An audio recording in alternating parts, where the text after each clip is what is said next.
Dear students, now we are moving to the last presentation in the process of meaning making series, and here we will look at sense groups, parataxis and hypotaxis. So, as we have already discussed, this is the main question.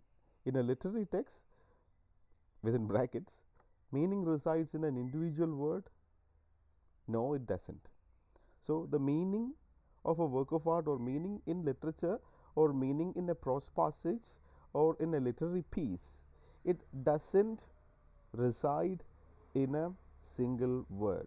Instead, various factors will influence the meaning of a written piece or a literary piece. That is what we have been discussing in all these presentations. So, remember that meanings do not reside in the individual word. Instead, the words should be understood in connection with surrounding words, the context in which that word is coming, what kind of word is used, and what is the writer trying to tell us, what kind of verbs are used, and what are the words coming after a particular word. So all these things will influence the process of meaning making. So the meaning of a literary piece doesn't reside in a single word. Instead, it should be related to its surroundings and also the socio-cultural milieu, so that you can understand what the text is actually trying to suggest. So a text is also a unit of paragraphs, sentences, sense groups and words. So if you look at the basic structure, we started our discussion from syntax, and there we said words are the basic or fundamental units, or the basic bricks, right? So in that sense, a word will definitely give you a meaning, right? But when it comes to literature, it's different, because the way words are connected is also significant. How adjuncts are coming is also significant. How a phrasal verb is used, that is also important. Why a particular word is used, or why a particular idiomatic expression is coming. So all these things will influence the meaning making process. So more than a collection of words or sentences or paragraphs, a literary piece is also full of sense groups. Okay, so a word by word decoding of meaning often misleads the reader. So if you try to decode the meaning of a literary piece word by word, it's not going to give you the real meaning. Okay, ഓരോ വാക്കുകളുടെയും അർത്ഥം ഇങ്ങനെ എടുത്തെടുത്ത് വെച്ചിട്ട് നമ്മൾ നോക്കുകയാണെങ്കിൽ ഒരു കൃതിയിൽ എന്താണ് പറയുന്നതെന്ന് നമുക്ക് അതുപോലെ മനസ്സിലാവണമെന്നില്ല. ആ വാക്ക് എന്താണെന്ന് മനസ്സിലാകുമായിരിക്കും, ആ ഗ്രമാറ്റിക്കൽ സ്ട്രക്ചർ എന്താണെന്ന് മനസ്സിലാകുമായിരിക്കും, but it won't help you understand what the literary piece is actually trying to communicate with us. So linkers and other figurative devices also determine the process of meaning making in a text. Okay, and what is a sense group? We are already familiar with the all other expressions. What a paragraph is, what a sentence is, what a linker is, but a sense group, I think, is it's not a familiar word. So what is a sense group? Sense groups are important meaning makers. Okay, it is essential that we look for meanings in units larger than words and mark sentences off in meaningful groups. So you have a big sentence, or you have a very big paragraph, and where are you going to break these sentences? So the place where you break a sentence, that is called a sense group. Okay, I think examples will clarify your doubt. So unless the reader is involuntarily absorbing the meaning in a sense group, okay, what? Read it again. Unless the reader is involuntarily absorbing the meaning in a sense group. So understanding or breaking a sentence or cutting a big paragraph into sense groups is an involuntary activity, and it should be absorbed. It's not something that has to be taught, right?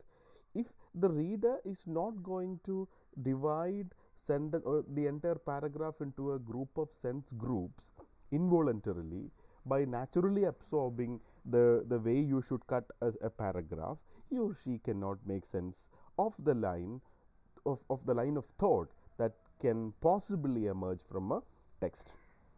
So any literary text in that sense will be, its reading will vary. This we have already discussed when we started our discussion with subjectivity, objectivity. We said subjectivity and objectivity will definitely influence the way you read a text or the way you understand anything.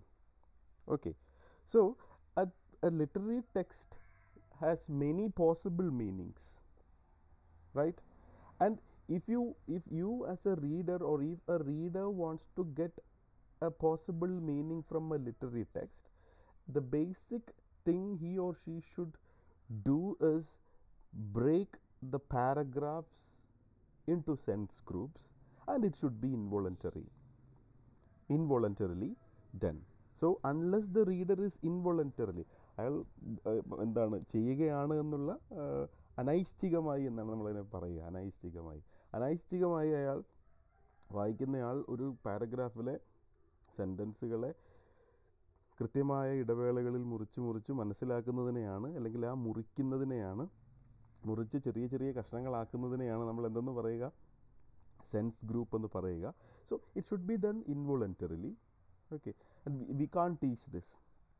ഒരാൾ ഇങ്ങനെയാണ് വായിക്കുന്നതെന്നൊക്കെ പറയാൻ പറ്റില്ല. കാരണം എന്താണ്, ഒരു കൃതിയിലേക്ക് പലതരത്തിലുള്ള സാധ്യമായ മീനിങ്ങുകളുണ്ട്. the line of thought that can possibly emerge from a text. It means many possibilities are there. ഏതെങ്കിലും ഒരു പോസിബിലിറ്റിയിലേക്ക് വായന എത്തണമെന്നുണ്ടെങ്കിൽ നിങ്ങൾ എങ്ങനെയാണ് പാരഗ്രാഫിനെ മുറിച്ച് മനസ്സിലാക്കുന്നത് എന്നത് വളരെ പ്രധാനമാണ് എന്നാണ് പറഞ്ഞത്. If you fail to cut this paragraph into sense groups, you won't be able to understand, or you won't get any possible meaning, right? Or any possible line of thought from a literary text. Now, the words, phrases, clauses that verbs take along as adjuncts, the particles that combine with verbs, the words that normally go together, punctuation, all these are important in comprehending meaning. All these points have been discussed so far. So words, phrases, clauses, verbs and phrasal verbs, adjuncts, particles, idioms, everything can influence you.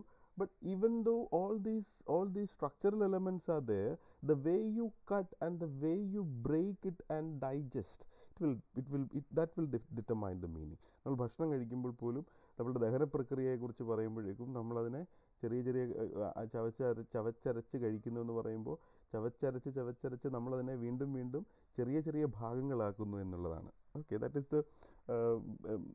the basic principle in human digestion. Okay, so similarly, if you want to digest, if you want to understand, the way you break the text into pieces, so this breaking of text into pieces, അതിനെയാണ് നമ്മൾ sense ഗ്രൂപ്പുകൾ എന്ന് വിളിക്കുക. Okay, so just look at the sentence. Woman without her man is a big zero. Look at the sentence. Woman without her man is a big zero. So two major possibilities are there. Woman, break. Without her man is a big zero. As you can see in the second point. Or woman without her man is a big zero. So the break will determine the meaning. On one side, you get one meaning, and in the second pattern, you have a meaning completely contrary to what you get in the first division. രണ്ട് തരത്തിൽ നമുക്കിതിനെ മുറിക്കാം ഈ എക്സ്പ്രഷനെ. Woman, സ്ത്രീ, without her man is a big zero. സ്ത്രീ, അവളില്ലെങ്കിൽ മനുഷ്യൻ അല്ലെങ്കിൽ പുരുഷൻ ഇറ്റ്സ് എ ബിഗ് സീറോ എന്ന് വായിക്കാം. അതല്ലെങ്കിലോ വുമൺ വിത്തൗട്ട് ഹർ മാൻ, അത് പുരുഷനില്ലാത്ത സ്ത്രീ ഇസ് എ ബിഗ് സീറോ എന്ന് വായിക്കാം. So look the same components or the same words are used, but the way you break it will determine the meaning making process, right? ഈ ബ്രേക്കിങ്ങിനെയാണ് നമ്മൾ എന്തെന്ന് പറഞ്ഞത്, sense ഗ്രൂപ്പുകൾ എന്ന് പറഞ്ഞത്. Okay, so in fact the shift in the sense group, the second utterance would come to carry a meaning that is directly contrary to the first. So എല്ലാ സമയത്തും ഇങ്ങനെയാണോ എന്നല്ല പറയുന്നത്, മറിച്ച് in this sentence, this example is actually taken from your textbook itself. So woman without her man is a big zero. Okay, അപ്പോൾ woman without her man is a big zero എന്നുള്ളത് നമുക്ക് രണ്ട് തരത്തിൽ ആ വാക്കുകളെ അല്ലെങ്കിൽ ആ ലൈനിനെ, ആ ലൈൻ ഓഫ് തോട്ടിനെ നമുക്ക് രണ്ട് രീതിയിൽ മുറിച്ചെടുക്കാൻ കഴിയും. ഒന്നെന്താണ്, വുമൺ വിത്തൗട്ട് ഹെർ മാൻ, പുരുഷനില്ലാത്ത സ്ത്രീ എന്ന് പറയുന്നത് ബിഗ് സീറോ ആണെന്നോ, woman without her man is a big zero, സ്ത്രീ അവളില്ലാത്ത മനുഷ്യൻ ബിഗ് സീറോ ആണെന്നോ പറയാം. രണ്ടും തമ്മിലുള്ള അർത്ഥവ്യത്യാസം എന്ന് പറഞ്ഞാൽ രണ്ട് വശത്ത് നിൽക്കുന്നു എന്നുള്ളതാണ്. ഓക്കെ, അപ്പോൾ why we use this example? We use this example because in literature, when you break sentences in a particular way, that breaking itself will determine how you digest or how you understand a text. Okay, now in fact, this shift will the second utterance would come to carry a meaning that is directly contradictory to the first. And this does not mean that reading in different sense group always generate contrary or contradictory meaning. ഈ എപ്പോഴും ഇങ്ങനെ മുറിച്ച് വായിക്കുമ്പോൾ ഒരേ സെൻറ്റൻസിനെ തന്നെ എല്ലാ സെൻറ്റൻസുകളെയും രണ്ട് തരത്തിൽ വായിക്കാവുന്ന, അത് കോൺട്രഡിക്ടറി അർത്ഥങ്ങൾ തരുന്നു എന്നും അല്ല ഇതിൻ്റെ അർത്ഥം. ഓക്കെ, ചില സമയങ്ങളിൽ അർത്ഥങ്ങൾ തരണമെന്ന് തന്നെ ഇല്ല. Often reading in sense groups makes comprehension easier. Okay, so it's just like the digestion process. Okay, reading in sense groups, അതായത് ഇങ്ങനെ മുറിച്ച് നമ്മളത് വായിക്കുന്നത് വഴി നമുക്ക് കുറച്ചുകൂടി എളുപ്പത്തിൽ കാര്യങ്ങൾ മനസ്സിലാക്കാൻ കഴിയുന്നു എന്നുള്ളതാണ്. And there are many ways of marking sense groups, but the second one is clearly not an there are many ways of marking sense group. This sentence actually, that's an error. You can cancel the second line there. Okay, fine. Then arranging words and creating sense. നമ്മൾ പറഞ്ഞു phrasal വെർബുകളെ കുറിച്ച്, then വെർബുകളെ കുറിച്ച്, transitive intransitive വെർബുകളെ കുറിച്ച്. And now we are talking about sentences. In the early part of this series, we were looking at the fundamental units like word, syntax, verb, particle, phrasal verb, etc. Now we are talking about the combinations. That's why we need to talk about grouping, അതായത് sense ഗ്രൂപ്പുകളെ കുറിച്ച് പറഞ്ഞ അതുകൊണ്ടാണ്. Okay, നമ്മളൊരു കുറച്ചുകൂടി വലിയ ക്യാൻവാസിലേക്ക് നമ്മൾ ഇറങ്ങിയിരിക്കുന്നു. Now, how does a writer arrange words? And how does a writer arrange words in such a way that the reader can get something or the reader can sense something? എങ്ങനെയാണ് ചില ആളുകൾ ചില പ്രത്യേക വാക്കുകൾ ഉപയോഗിച്ചുകൊണ്ട് അല്ലെങ്കിൽ ചില പ്രത്യേക രീതിയിൽ വാക്കുകളെ അടയാളപ്പെടുത്തിക്കൊണ്ട് ഒരു പ്രത്യേക തരത്തിലുള്ള സെൻസ് തരാനായി ഒരു കൃതിയിലൂടെ തരാനായി ശ്രമിക്കുന്നത്? Okay, and when you look at this arrangement of words and creating sense, we need to talk about two techniques, that is parataxis and hypotaxis, right? So what is parataxis? Parataxis is a technique in language where words are linked together by placing them side by side. So when words and expressions are linked together by placing them side by side in a literary piece, in a prose piece, it is called parataxis.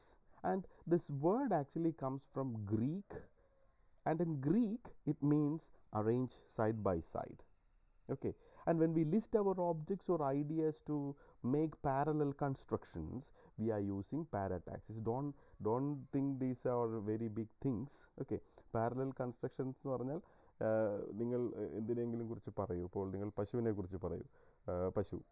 പശുവിൻ്റെ കയറ് കെട്ടിയിട്ടുള്ള തെങ്ങ്, ആ തെങ്ങിന് ചുറ്റും പശുവിൻ്റെ ചാണകം, അല്ലെങ്കിൽ പശുവിൽ നിന്ന് നിങ്ങൾക്ക് കിട്ടുന്ന പാൽ, ഇതെല്ലാം നിങ്ങളിങ്ങനെ രേഖീയമായി അടയാളപ്പെടുത്തി വെച്ചതിന് ശേഷം നിങ്ങൾ പശുവിനെ കുറിച്ചിട്ട് ഒരു എസ്സേ നിങ്ങൾ എഴുതുന്നു. Right? So this is called parallel construction. So you are linking together the various aspects and you are bringing it together and you are arranging it side by side. So this technique is called parataxis. Okay, so and look at this example. This is actually taken from your textbook. But suddenly his face wrinkled, his eyes rolled, his breath stopped he put down the opera glasses, bent forward, and achoo. Okay, എന്താണ്? ഒരാൾ തുമ്മുന്നതാണ് ചെക്കോവിൻ്റെ കഥയ്ക്കകത്ത് നിന്നുള്ള ആ ഒരു ഭാഗമാണ് നമ്മൾ എടുത്തിട്ടുള്ളത്. You can read it from your text book. അപ്പോൾ നോക്കൂ, ഇയാൾ തുമ്മി എന്ന ഒറ്റ വരിയിൽ പറയാം. അങ്ങനെ പറയുകയല്ല ചെയ്തത്, മറിച്ച് ഈ തുമ്മുന്ന പ്രക്രിയയെ പാരലൽ കൺസ്ട്രക്ഷനായി കുറേ കാര്യങ്ങൾ സൈഡ് ബൈ സൈഡായി ചേർത്ത് വെച്ചുകൊണ്ട് പറയുന്നു എന്നുള്ളതാണ്. And this happens in literature. But suddenly his face wrinkled and his eyes rolled and his breath stopped and he put down the opera glasses, bend forward and അച്ചു എന്ന് പറഞ്ഞിട്ട് തുമ്മി. ഓക്കെ, സോ ഇതെല്ലാം ഈ ഒറ്റ തുമ്മുക എന്ന് പറഞ്ഞ ഒരു പ്രക്രിയ, തുമ്മുക എന്നുള്ളൊരു കാഴ്ച, it's transliterated into this prose passage or into this story, and how the writer tells you the story, how the writer narrates this. Okay, so it's a narrative technique. Parataxis is a narrative technique. പറച്ചിലിനുള്ള, പറയാൻ വേണ്ടിയിട്ടുള്ളൊരു പ്രത്യേക തരത്തിലുള്ള സാങ്കേതിക വിദ്യയാണത്. എന്താണ് ആ പരിപാടി, എന്താണ് നമ്മൾ പറഞ്ഞത് നോക്കൂ. Parataxis is a technique in language where words are linked together by placing them side by side. നോക്കൂ എങ്ങനെയാണ് ഒന്നിൽ നിന്ന് അടുത്തത് വിരിഞ്ഞ് വരുന്നത് നോക്കൂ. Suddenly his face wrinkled, comma, his eyes rolled, comma, his breath stopped, he put down the opera glasses, comma, bend forward, comma, and achoo. Okay, and other examples are also possible. The leopard had sprung at her throat, broken her neck, and dragged her into the bushes. So the leopard, this is from Binia's story, the first story that is included in your textbook, and do read the textbook. Okay, so the leopard had sprung at her throat, broken her neck, and dragged her into the bushes. ഒരു ഈ പറഞ്ഞ leopard ടീച്ചറുടെ അടുത്തേക്ക് ചാടിയതിന് ശേഷം, ഏത് ടീച്ചറാണെന്ന് ചോദിക്കരുത്, go and read the text. Okay, ടീച്ചറുടെ അടുത്തേക്ക് ചാടി അവരെ ആക്രമിച്ചു, ആ ബുഷസിനിടയിലേക്ക്, കുറ്റിക്കാട്ടിനുള്ളിലേക്ക് അവരെ വലിച്ചു കൊണ്ടുപോയി എന്നുള്ളതാണ്. So the leopard killed the teacher എന്ന് വേണമെങ്കിൽ പറയാം, പക്ഷേ അങ്ങനെയല്ല പറയുക. കഥാകാരൻ അങ്ങനെയല്ല പറയുക. ദ കഥാകാരൻ or the storyteller or the narrator will tell you in an elaborate way, and how this elaborate way is possible. One technique is parataxis. ഇതിനെയാണ് നമ്മൾ പാരലൽ കൺസ്ട്രക്ഷൻ എന്ന് നേരത്തെ പറഞ്ഞത്. Okay, sorry. Now the second technique that is usually used is hypotaxis. And what is this hypotaxis? Hypotaxis is different from parataxis, which carries the sense of arrange under, or it's a more complicated stringing together of words and phrases with linkers like although, unless, because, while, whenever, and so on. Okay, so hypotaxis is also stringing together. Endu pole, like parataxis, hypotaxis is also at stringing together, but a more complicated way of stringing together ideas or narrations, especially using phrases and especially using linkers like although, unless, because, while, whenever, and so on. ഇത്തരത്തിലുള്ള linkers ഉപയോഗിച്ച് കൂട്ടിച്ചേർക്കാൻ ഉപയോഗിക്കുന്ന പശകളാണ് ഇതൊക്കെ. ഇത്തരത്തിൽ പശകൾ ഉപയോഗിച്ചുകൊണ്ട് കുറച്ചുകൂടി complicated ആയിട്ടുള്ള ഒരു ബ്രിങ്ങിങ് ടുഗദറിനെയാണ് നമ്മൾ എന്തെന്ന് പറയുക, it's called hypotaxis. So it is a syntactical arrangement which some parts are structurally dependent on other. Okay, so and hypotaxis sometimes, not always, produces a kind of surprise or shock or humor. Okay, so the main purpose of complicated stringing together, ഇപ്പോൾ നിങ്ങൾക്ക് പുലി ചാടി ആ സ്ത്രീയെ കടിച്ച് അവരെ വലിച്ച് നേരെ കൊണ്ടുപോയി എന്ന് പറയുന്നത് വളരെ സ്ട്രെയിറ്റായി പറയുന്ന ഒരു കാര്യമാണ്. പക്ഷേ പുലി ചാടുമ്പോഴേക്കും അപ്പുറത്ത് നിന്ന് ആ വേടനയച്ച അമ്പ് വരുന്നുണ്ടായിരുന്നു, ആ വേടൻ്റെ വീട് അപ്പുറത്തെ സ്ഥലത്തായിരുന്നു എന്ന് പറഞ്ഞിട്ട് വേറൊരു കഥ, പുലി ഇവിടേക്ക് ചാടുമ്പോൾ ഒരു അമ്പ് വരുന്നുണ്ട്, ഈ അമ്പിനെ കുറിച്ചിട്ടുള്ള കഥ പറയുമ്പോഴേക്കും പുലി ചാടുക എന്ന് പറഞ്ഞ സ്ഥലത്ത് നിന്ന് നിങ്ങൾക്ക് വേടൻ്റെ കഥയിലേക്ക് പോകേണ്ടതായി വരുന്നു.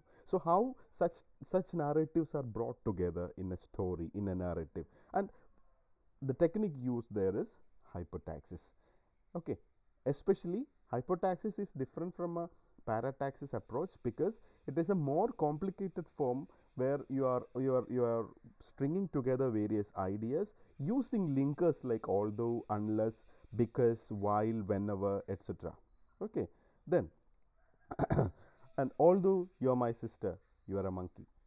Okay, and and they are two different things, and they are brought together. And while he cooked my breakfast, I slept.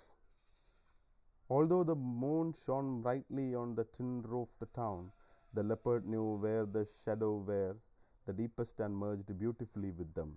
So this is also taken from your textbook, and read and find out more examples from your textbook and also from other textbooks. Okay, and uh, this is the final statement I would make here. Do not forget to read the textbook, and in our online sessions we will try to explore the many possibilities of the texts, I mean the chapters or the stories that are included in the syntax part. And in this session, or in this part, that is a part 1 in module 1, we were concentrating on the syntactic aspect, and we started with syntax, then we talked about objectivity, subjectivity, and after that we talked about inflections, then idioms, and after that we talked about verbs, phrasal verbs, collocation, then and such technicalities. And that was the major part or major share of this series of presentation, the process of meaning making. അർത്ഥമുണ്ടാക്കുന്നത് എങ്ങനെയാണ് എന്നുള്ള ചോദ്യം, അവിടെയാണ് നമ്മൾ രസമുണ്ടാക്കുന്നത് എങ്ങനെയെന്നുള്ള, വായന എന്ന് പറയുന്ന ഒരു രസാനുഭവമായി മാറുന്നത്, നമ്മൾ കഴിക്കുന്ന രസവുമായിട്ടുള്ള ബന്ധം എന്താണെന്നതിനെക്കുറിച്ച് പറയാൻ ശ്രമിച്ചതൊക്കെ അവിടെയാണ്. So the process of meaning making, don't forget my dear students, take it as a foundation that meaning making is not a linear process. Okay, many factors influence you, and then we talked about the different factors that influence the process of meaning making.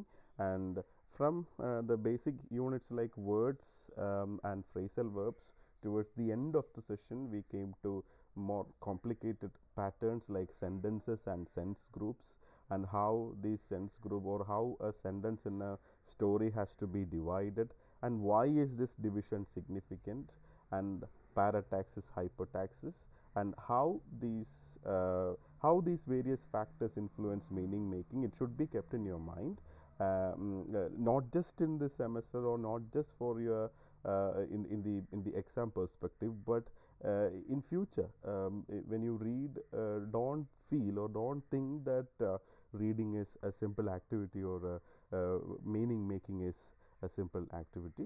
Thank you for your cooperation. Um, after after this we will shift to the second part in the session, that is the poetics part, and there we will explore the poetry side, or how poetry should be understood. So thank you.